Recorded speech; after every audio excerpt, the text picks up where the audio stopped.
નમસ્તે મિત્રો, તમારા બધાનું આપણી YouTube channel easy star with પર્વતમાં હાર્દિક સ્વાગત છે. આજે આપણે ભણીશું ધોરણ 3 એનો વિષય કલસોલ ગુજરાતી પ્રથમ ભાષા. એનો પહેલો પાઠ આંદ્રાભાઈને વાંચતા ન આવડે. એમાં આપણે 2 ભાગ પહેલા વિડીયો મૂકી દીધા છે આપણી ચેનલ ઉપર, જઈ અને તમે જોઈ શકો છો. એમાં પહેલું છે વાંદરાને વાંચતા ન આવડે. ગીતડું છે ઉંદર છે રે છે દરમાં, માસો રહેતો ઘરમાં. એ ગીત આપણે જોઈ ગયા હતા. વાંદરાભાઈનું ઘર એ પણ પાઠ આપણે જોઈ ગયા. એની અંદર એક બીજું ગીત આવે છે જે આજે આપણે જોઈશું, ટીકુ બહેન તો વાંચનના શોખીન. આ ગીત જોઈએ એની પહેલા જો તમે આપણી યુટ્યુબ ચેનલ પર નવા આવ્યા હો તો યુટ્યુબ ચેનલને સબસ્ક્રાઈબ કરી લેજો અને સાથે રહેલું બેલ આઇકન દબાવી દેજો, જેથી બીજા નવા વિડીયોના નોટિફિકેશન તમને મળતા રહે. વિડીયો તમને સારો લાગે તો લાઈક કરજો, કોમેન્ટ કરજો અને તમારા મિત્રો સુધી શેર જરૂરથી કરી દેજો. હવે આમાં ગીત છે ટીકુ બહેન તો વાંચનના શોખીન. સરસ મજાનું ગીત છે, ગાઈ શકાય તેવું છે. પહેલા આપણે ગીત ગાઈએ. ટીકુ બહેન તો વાંચનના શોખીન, વાંચે નાના અક્ષરવાળી ચોપડીઓ રંગીન. ટીકુ બહેન તો વાંચનના શોખીન, વાંચે નાના અક્ષરવાળી ચોપડીઓ રંગીન.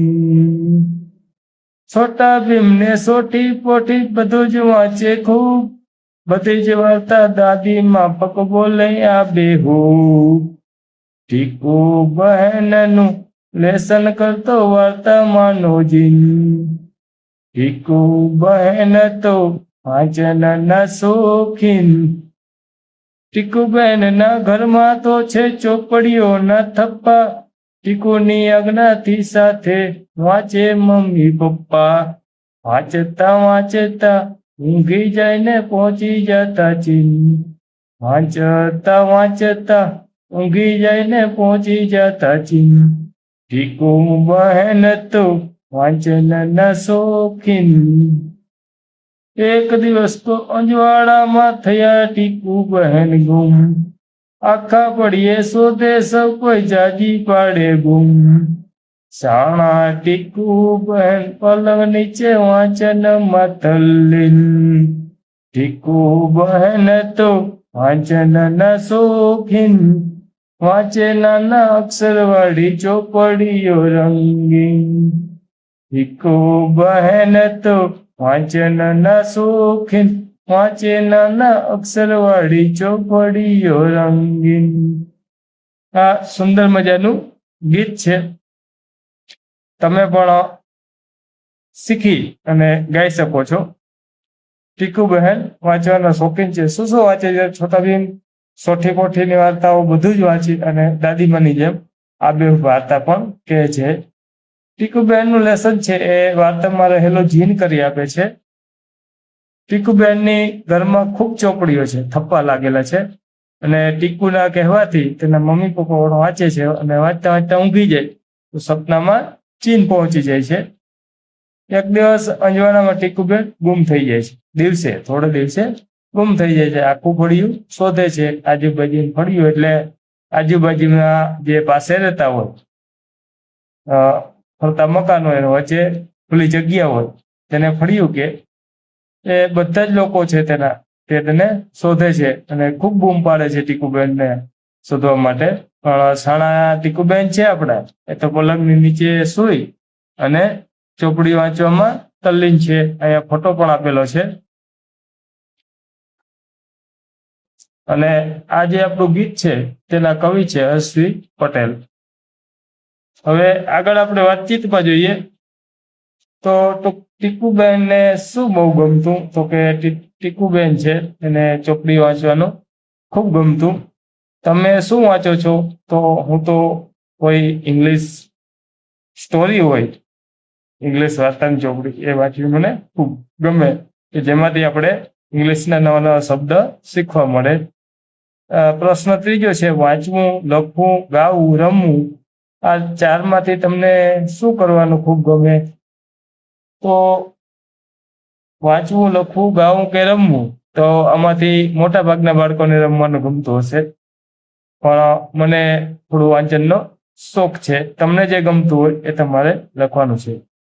તમે ક્યારે વાંચવા બેસો છો? તો હું રાત્રે સાંજે જમી અને નિરાંતે વાંચવા બેસું છું. તમે જ્યારે બેસતા હો ત્યારે તમારે લખવાનું. પ્રશ્ન 5મો છે, તમે ક્યાં વાંચવા બેસો છો? તો હું મારા સુવાનો જે બેડ હોય, ખાટલો, તેની ઉપર વાંચવા બેસું છું.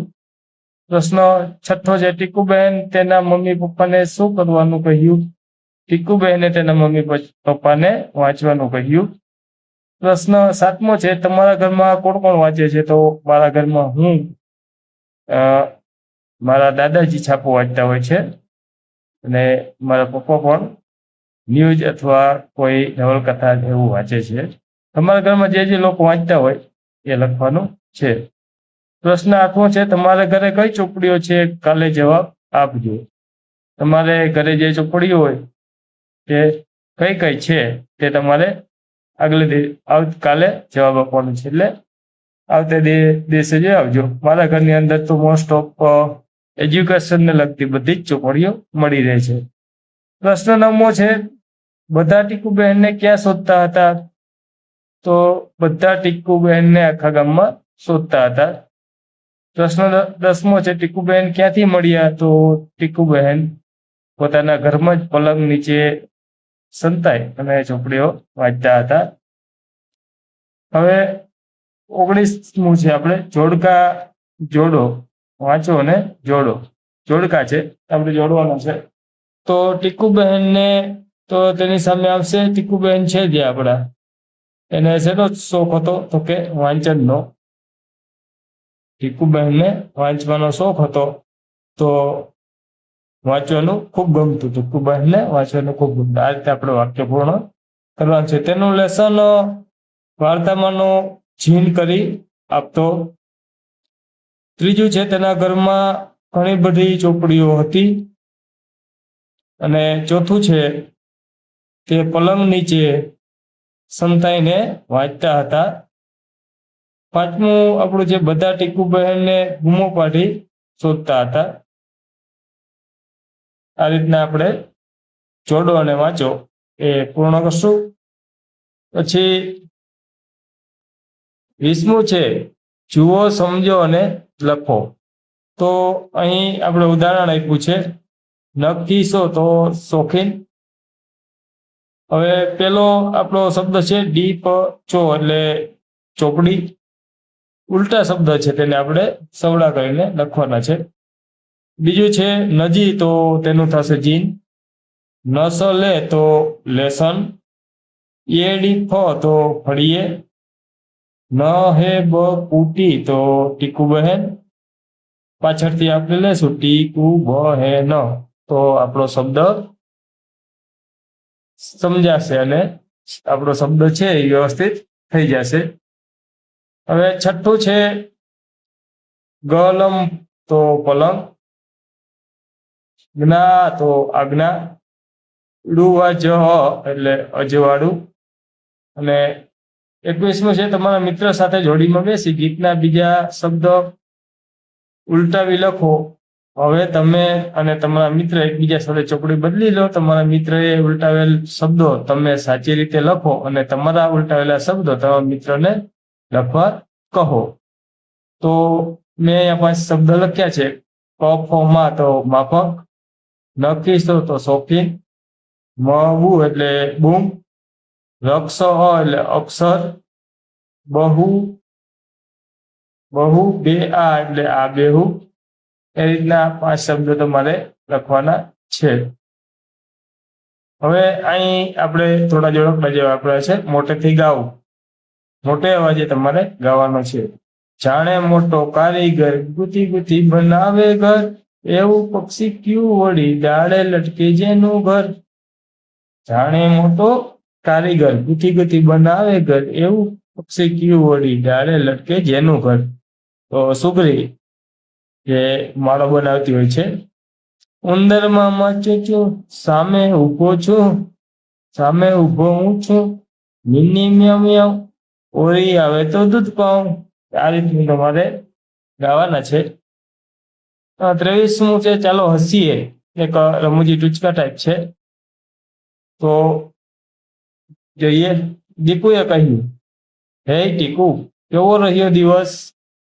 ટીકુએ કહ્યું, બેકાર યાર, અમારા ટીચરને કશું સાચું ન કહેવાય. દીપુ, કેમ? ટીકુએ કહ્યું, એમણે પાટિયામાં રાષ્ટ્રગીત લખ્યું ને પૂછ્યું, રાષ્ટ્રગીત કોણે લખ્યું?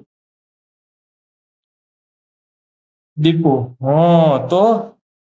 ટીકુએ કહ્યું, મેં કહ્યું, સર તમે તો મારી સામે ડોળા કાઢી જોઈ રહ્યા.